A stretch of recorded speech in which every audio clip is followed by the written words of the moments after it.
Order! Order! You are an incorrigible delinquent at times. Behave yourself, man! David, what is the difference in your mind between Theresa May's Plan B and her Plan A?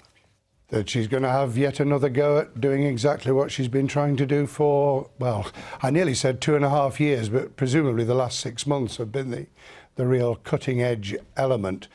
And if she pulls it off, if she can manage to do something quite significant and it holds on the backstop, she still might stand a chance after 230 majority against her. She still might find a chance of getting it through. Right, Nadine, do you think there's a difference between the two plans? Absolutely. I didn't vote for Plan A last week, and I wouldn't vote for that because it was a bad deal for Britain and it contained within it the very problematic and difficult backstop. If she can now go back to Brussels and negotiate that backstop out of a new agreement, I'm a member of the ERG and I would certainly vote for that. You know, there will still be, I'm not happy about the £39 billion for which we get nothing. I'm not happy about the Henry VIII powers. I'm not happy about the fact that we still won't be able to negotiate and sign our own trade deal. You will vote for this plan. The ERG, by the way, are the I can't even say. Kamikaze. No, they're not. The MPs are the kamikaze MPs, the likes of Dominic Grieve and others trying to destroy Brexit. However, I could vote for a deal that I hope she will bring back, which will remove the backstop, and then with all the things even still in it that I don't like, I would vote for that to get it over the line, and because I think she would have a consensus in Parliament to be able to do that. All right, we'll come back to that. Sonia, is there a difference for you between Plan A and Plan B? Well, there certainly isn't yet. What got presented in Parliament yesterday was Plan A. She hasn't secured any concessions, any significant concessions yet from the EU on the backstop. And I'm afraid I just don't have Nadine's sense of optimism that those are a concession that she's going to be able to secure. The EU's been very, very clear. The backstop is an insurance policy. It's a backstop. Does what it says on the tin. It's there to guarantee that there's no hard border on the island of Ireland. It's very hard to see how you take that away. Because those guarantees have been given already by the Irish Prime Minister and that's certainly just not true. If you look at the very clear messages coming out of Brussels, the EU27, apart from Poland, the EU27 are absolutely united on this. Right. I do, however, still think that there is a chance she may be able to get her deal through without very significant concessions. And, you know, the strategy she is taking is running down the clock. And I think the closer it gets to the end of March, the more people like Nadine will look at this and say, well, actually, there's a chance that Brexit might not happen at all. Well, and that's pretty much what Nadine has said, but we'll come back to what you think. Martin, looking at all of this, did you think there was any difference between the two plans as such that have been presented by Theresa May? I think nothing substantive, but this isn't about what people like me think. This is about what people like Nadine think. This is about satisfying the MPs who are looking at the technicals here. And if you do the financial analogy, what we have is a blended rate Brexit. We have a 52-48 Brexit. Nobody's happy about it, but it's somewhere in the middle of what the two different groups think. And the problem I always have when I listen to the Brexit discussions, the thing that annoys me most is when we predict what the people voted for. We had, and I've said this phrase before, a black and white vote on a rainbow of issues, and none of us truly know what people voted for Brexit. Some people about immigration, some people about the economy, some people about bringing back control, some people about all three, some people about the Convention on Human Rights, which wasn't even part of it. So the problem that we have is politicians can't say this is what the people wanted. All we know is people said, I want to leave. And that's why we're in this ridiculous mess we are. David Cameron never structured this vote right, and he's left us in a quagmire. Theresa May doesn't have a poison chalice. She has a poison chalice that someone has urinated in. Right, well, charming. And on that note, let's have a listen to a little of what the Prime Minister, Theresa May, said in her statement to the Commons yesterday. So my focus continues to be on what is needed to secure the support of this House in favour of a Brexit deal with the EU. And my sense so far is that the three key changes are needed. First, we'll be more flexible, open and inclusive in the future in how we engage Parliament in our approach to negotiating our future partnership with the European Union. Second, we will embed the strongest possible protections on workers' rights and the environment. And third, we will work to identify how we can ensure that our commitment to no hard border in Northern Ireland and Ireland can be delivered in a way that commands the support of this House and the European Union. We're joined now by the university's Minister, Chris Skidmore.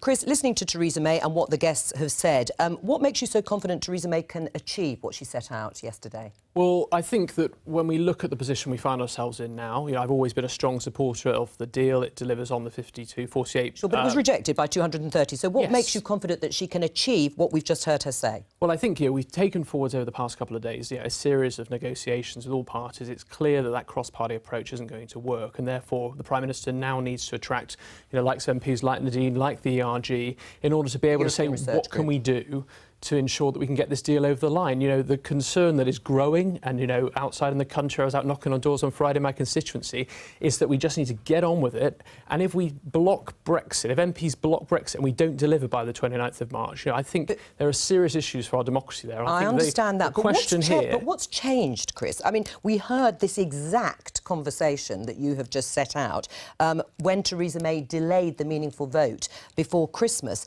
and nothing has changed. There have not been those concessions on things like the Irish backstop. What makes you think it's going to change now? Well, I think a signal has been sent by Parliament that there isn't a majority for the deal as it stands, and overwhelmingly, obviously, Parliament decided to vote against the deal in its current form. Now, I understand from Conservative MPs, from the DUP, who are concerned about the nature of the deal, that it does centre around the Irish backstop, and if we can be able to resolve that, I hope that we can take forward the deal. I mean, give me the evidence from the EU that they're going to do that.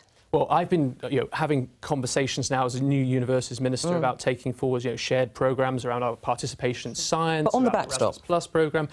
We need to go back to Europe to be able to make it clear that we want the stability and certainty that a deal provides. With the clock ticking down, with under 70 days to go. But they're not going to do that, Chris, with all due respect, until they know categorically that you've got a majority was supporting your plan. We've heard from the European Commission chief spokesperson who said, we urge the UK to clarify its intentions as soon as possible. At this stage, we have nothing new to say from Brussels because there is nothing new from London. And that's why it's important that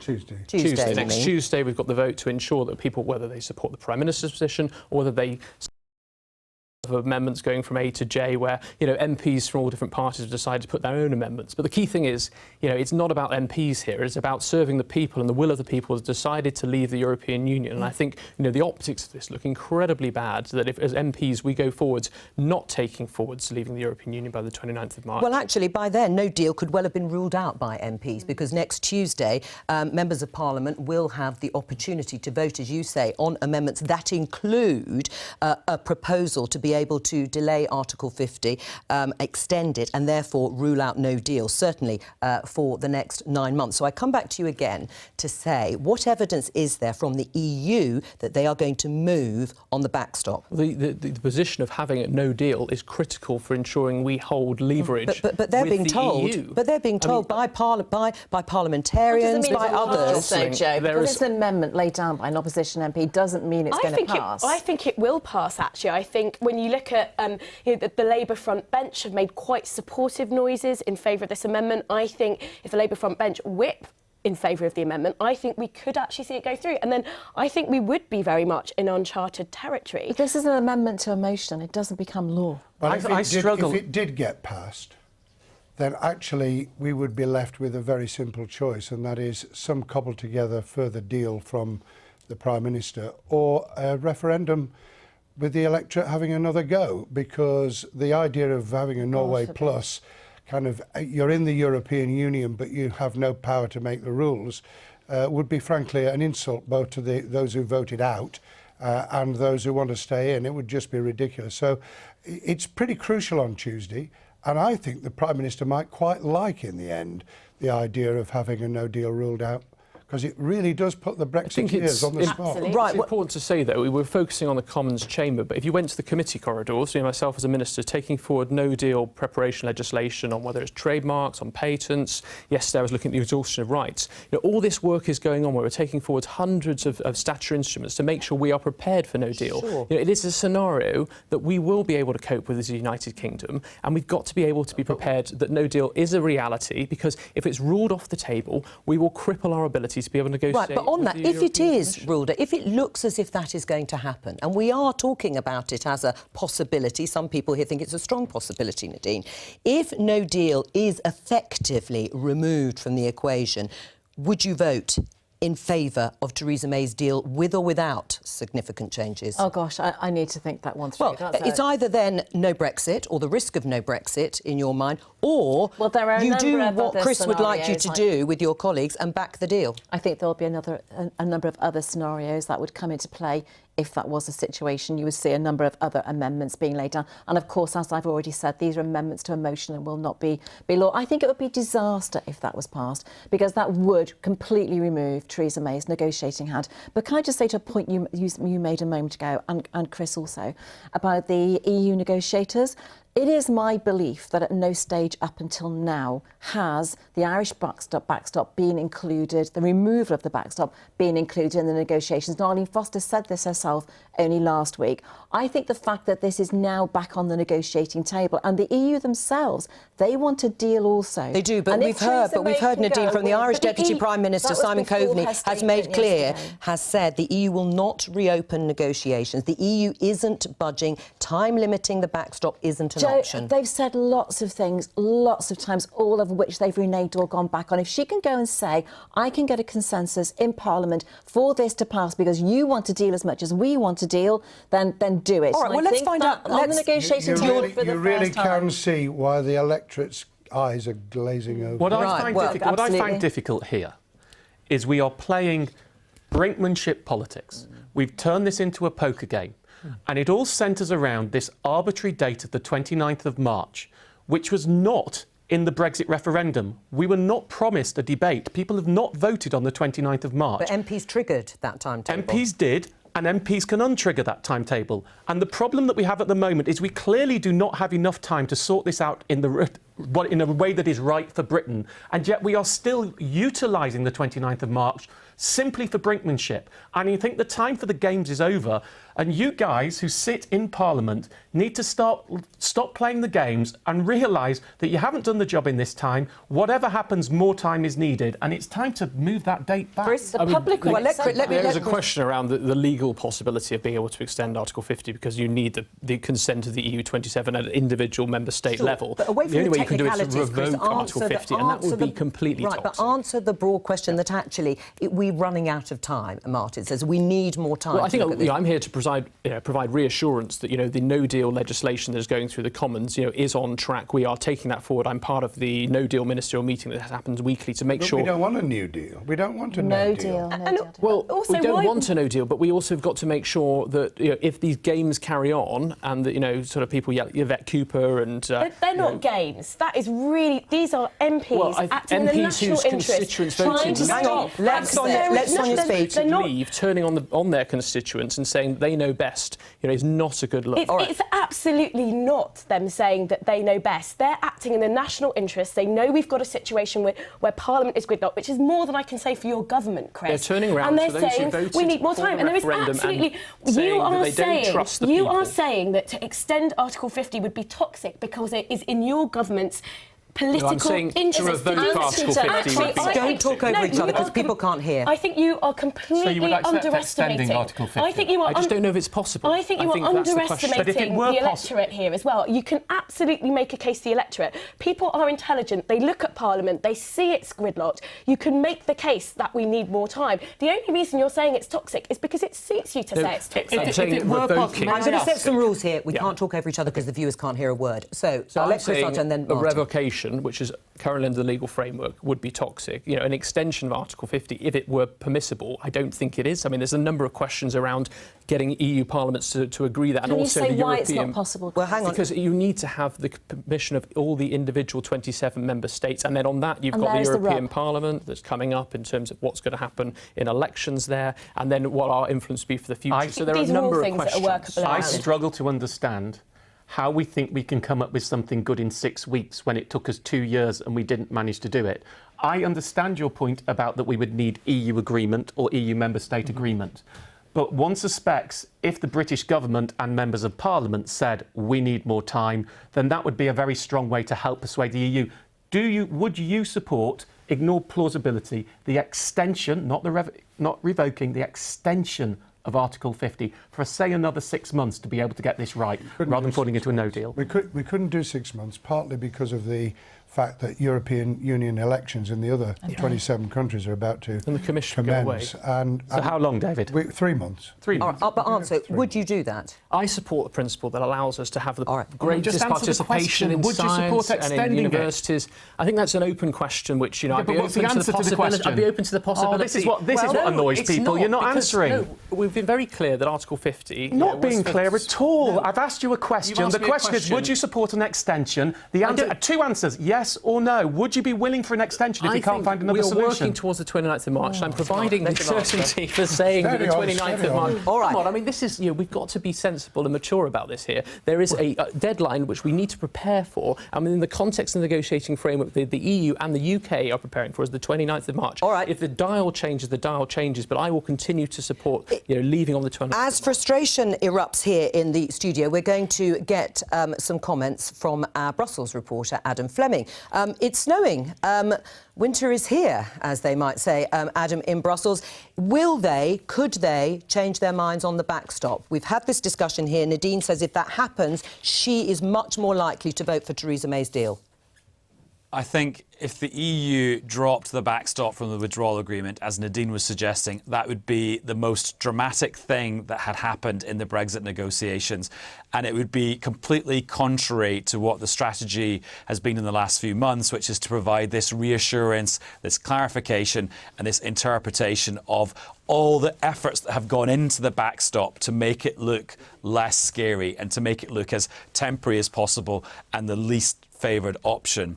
And I mean, just think back to yesterday, less than 24 hours ago, when the Polish foreign minister, while you were on air, suggested this concept of time limiting the backstop to 5 years. Within 45 minutes, it had the kibosh put on it by Simon Coveney, the deputy Irish Prime Minister. A couple of hours later, the German foreign minister said it was completely not what was on the cards at all. And then you had the European Commission's chief spokesman putting the final nail in the coffin in his daily press conference at lunchtime today, saying it is not the EU's position to have a time limit. So something absolutely massive would have to change on the EU side for the backstop to go the way that people like Nadine Dorries would like it to go. Nadine? Well, I say let's let Theresa May go to Brussels, let her start negotiating. I know I hear all this, this peacock strutting and all the rest of it, and we've had it time and time before. I would let's have this conversation after Theresa May's been to Brussels and comes back, and maybe they will do what you say. All right. I feel that they want a deal now as much as we do. They do not want no deal, and I think they'll be much more willing to listen to what she has to say. And I really do feel, and David has just said this also, for the first time in the last 2 years plus, that she actually may come back with something quite significant this time. All right. I mean, Adam, we've heard you when it comes to the backstop. We've also talked about extending Article 50. Martin getting frustrated with Chris because he won't give an answer categorically in his ministerial position as to whether he would back an extension to Article 50. Chris thinks EU wouldn't sign up to it. It is possible, of course, to have an extension to Article 50. Would the EU allow it? Well, if we go back to Article 50, what it says, you're totally right, is that the 2-year time frame that's in there in the treaty can be extended if it's unanimously agreed by the 27 remaining countries and agreed by the departing country. It says nothing in the treaty about any terms or conditions that could be applied to that. So those would be political decisions for the leaders to make when they were presented with the idea of Article 50 being extended. It also doesn't say in the treaty that it's the departing member state that has to ask for it. That is also a political decision that's been made by the EU 27, that Theresa May would have to come and actually request it.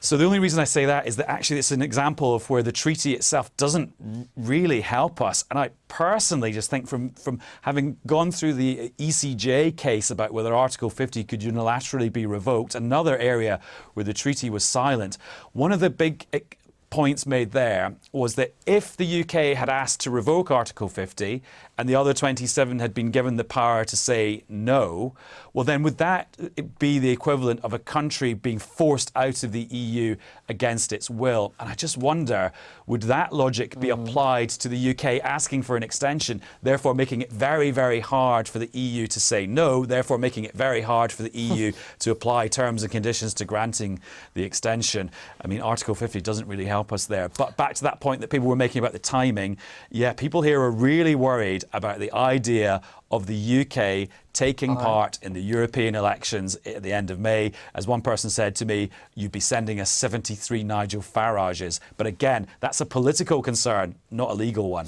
Well, Adam, thanks very much. Put your coat on when you go outside. Should there be a free vote, Chris Skidmore, on the amendments next week? No, I think that there is collective responsibility around the Prime Minister's position. All ministers serve at the behest of the Prime Minister, and therefore, you know, it's right that a collective decision is taken and that is followed. Right. Well, what do you say that the fact that the Prime Minister is being urged by members of her cabinet to allow them a free vote on something like Yvette Cooper, the Labour MP's amendment, in order to effectively rule out no deal? I just think there's real moral hazard here for the future. If you have a breakdown in collective responsibility and you say, well, we'll allow a free vote on this, but then, you know, going forward for the future, how does this affect cabinet government in the future when you say, well, we had a free vote on this, now we want a free vote on this coming forwards in the future? I just think there's, you know, really sort of dangerous constitutional issues around how a government might function if suddenly the cabinet members wanted a free vote on anything that suited them. Or should they just resign? Well, as I said, they serve at the behest of the Prime Minister. I've been appointed as the if too many of them resign, there'll be more on the backbenchers who have resigned than there are. There's plenty of backbenchers who can take their places. Oh, well done, are you suggesting... Well, let's have a look at your tweet. Let's have a look at Nadine's tweet. Oh, not you. You're not putting yourself forward. I'm not volunteering. But you said let them resign. There are plenty of MPs ready to step into ministerial posts. Some very good ones. But how would it look if 6 or 7 members of the cabinet walked? Well, it's worked for Labour. Most of the Labour opposition front bench walked. Yeah, but they're not the government. But they're not the government. Well, they may not be, but they're still a front bench. No, there's a hell of a difference between being shadow and being in government, well, I promise you. I might bring that back to you one day, David. However, if they want to resign, that's fine. Let them go. The Prime Minister has to plough on through. David? She has to keep going. She's holding the government and the country together. Pretty simple, really. Unless she comes back with something that people like you will vote for, Noreen, then in the end, it's a new referendum. If MPs can change their minds, so can the electorate. And I think the Prime Minister will actually be secretly very pleased if Yvette Cooper's amendment goes through, no deal is taken off the table, for all that Chris has said about that weakening her. Ball? No, I do think so, because then she knows that people like you will actually probably come around and back the deal, because if it's a choice between deal and staying in, I think that might be one of her best chances of getting her deal through. What would it look like, Chris? All those ministers, all those members of the cabinet resigning? Well, I just think the public would look at the wider issue of saying, we voted to leave, why aren't you getting on with it? You know, ministers come and go. I mean, this is about democracy. And a lot, it seems. This is ensuring... No, I mean, this is serious here. This is ensuring that we take forward the decision of the British people.